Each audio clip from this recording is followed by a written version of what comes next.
Hey there, my name is ZW Buckley, and welcome back to my YouTube channel. Today I want to show you an Ableton Live preset that is going to change how you mix your tracks forever. One of the biggest challenges when producing and mixing is getting bass to translate across a wide range of sound systems. In particular, small speakers are a struggle. One of the most tried and true plugins for addressing this problem is Wave's Renaissance Bass. It has long been a staple in many producers' arsenal. Our bass retails for $129, though it is Wave's, so it's always on some sort of sale.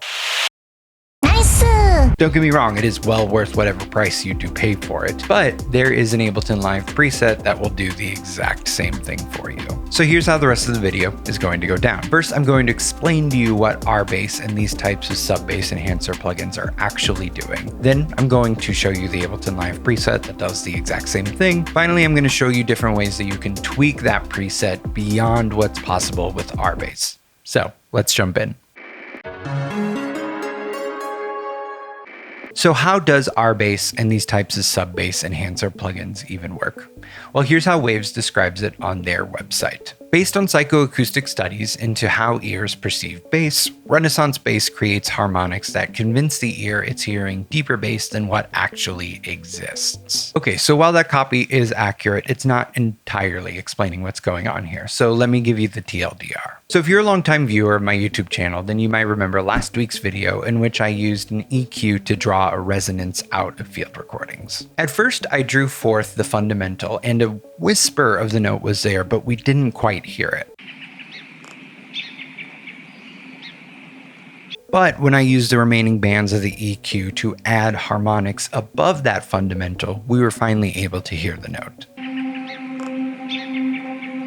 So anytime any note is played, that note is actually a combination of the frequency that we identify as the note, which is referred to as the fundamental, and a whole host of additional frequencies on top of that fundamental, which we call overtones. There are specific overtones called harmonics, which are just multiples of the fundamental, which if made louder can actually make the fundamental seem louder. That is exactly how these kinds of sub-bass enhancer plugins work. They increase the volume of the harmonics, and that makes the fundamental note seem louder than it actually is. It's also exactly what I was doing in last week's video. Now let's talk about how you can achieve this exact same effect with a single Ableton Live preset. Okay, so I've got this short loop here with drums, synth, and a triangle sub-bass.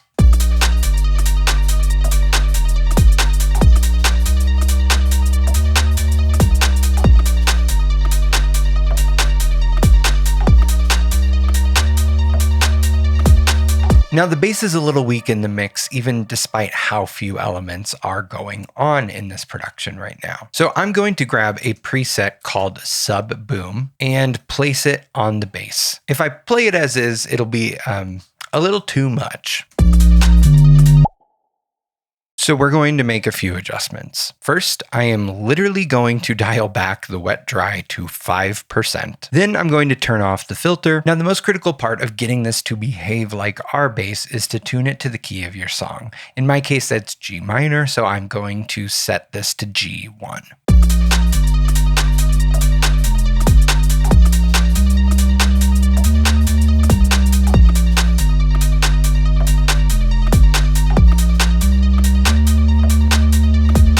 Now this preset is behaving exactly as RBass. It is increasing the amplitude of the harmonics, which is making the fundamental seem louder than it is. I'm going to hit play and I'm going to A-B it. And the thing that we want to notice is that all of these harmonics above our fundamental get louder when sub boom is turned on, but our fundamental doesn't.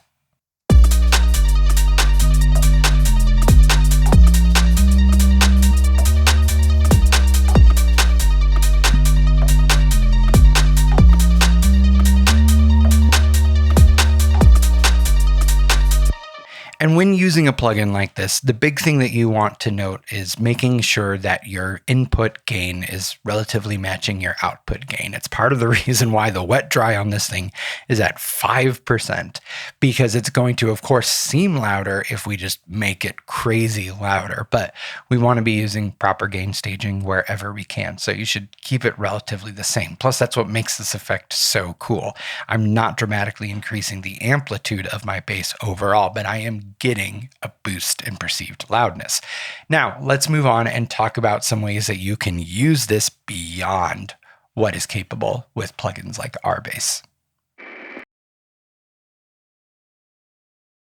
So while the preset is called Subboom, the device itself is called Corpus, and it's a physical modeling effect that uses an algorithm to create resonance. If you want a simple overview of physical modeling and to see more of Corpus in action, then click the card above me to watch this video from a few months back. Harmonics are a form of resonance, and Corpus has a lot of control for shaping these harmonics. First, let's say your song changes key or uses a bunch of borrowed chords, and in that case, tuning to a single key isn't going to make sense. Corpus can actually tune itself in real time by following a MIDI signal. In this case, we'll have it follow the notes of the bass itself. So the tuning knob then becomes a transpose knob, and we can change the pitch of the resonance being produced relative to that of the incoming MIDI note. I tend to think that an octave or 12 semitones higher sounds great.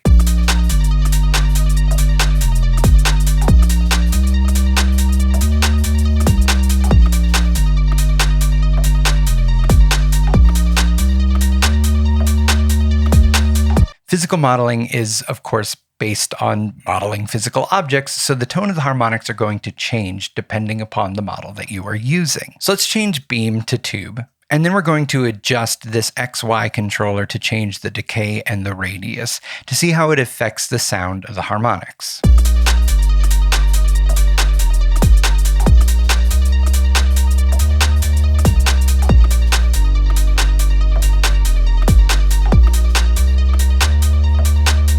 Now we can hear that it's adding a little bit of bite because it's producing some extra harmonics because of the tube model that is being generated.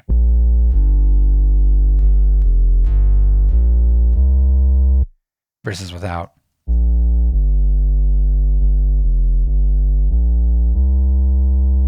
Watch as I play it again. I'm going to turn it on partway through, and we're going to see extra harmonics appear that are lower between the peaks.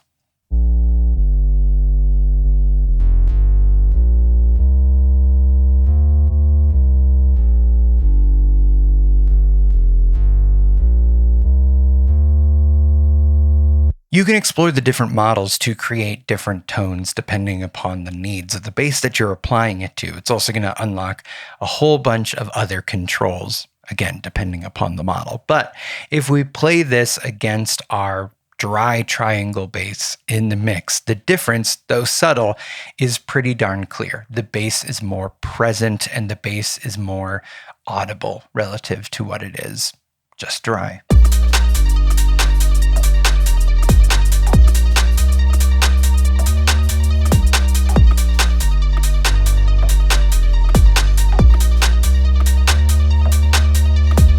All of the physical modeling options available to you go far beyond what your usual sub-bass enhancer plugin like Renaissance Bass offers you.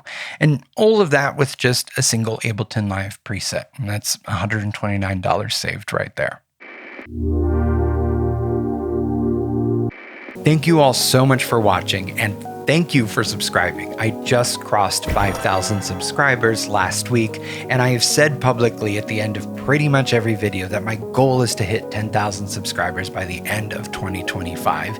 And I'm so happy to be halfway through the year and now halfway to that goal. So please continue to comment, like, subscribe, and share my videos, as it's exactly this kind of engagement that is allowing this goal to be possible. And again, thank you so much. Till next time.